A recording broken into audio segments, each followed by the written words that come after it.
گزشتہ 3 سالوں سے وومن پولیس اسٹیشن میں تعینات خاتون ایس ایچ او کو پشاور سرکل کے تھانہ گلبرگ کی بھی اضافی ذمہ داریاں دے دی گئی ہیں۔ سب انسپیکٹر رضوانہ حمید کے لیے یہ ذمہ داریاں نئی نہیں، خاتون اہلکار نے اضافی عہدے کو چیلنج سمجھ کر قبول کیا ہے۔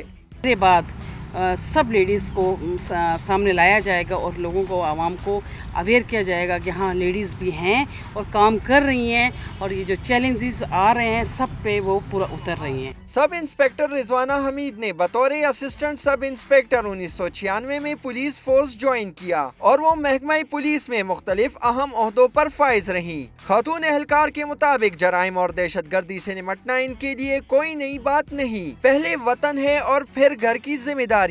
سب سے پہلے اپنا ملک ہے، پاکستان ہے، اس پاکستان کے لیے جان بھی حاضر ہے۔ پھر دوسرا ہماری ڈیوٹی ہے، ہمارا کے پی ایسا ہے کہ اس میں مطلب کافی سخت ٹائم گزرا ہے، تو ڈیوٹی پہلے ہے۔ گلبرگ تھانے کا ایکٹنگ چارج سنبھالنے کے بعد سب انسپیکٹر رضوانہ کے حوصلے بلند ہیں اور وہ ہر قسم کے چیلنجز سے نمٹنے کے لیے پرعزم ہیں۔ کیمرہ مین شبیر حسین کے ساتھ حسن فرحان، ڈان نیوز، پشاور۔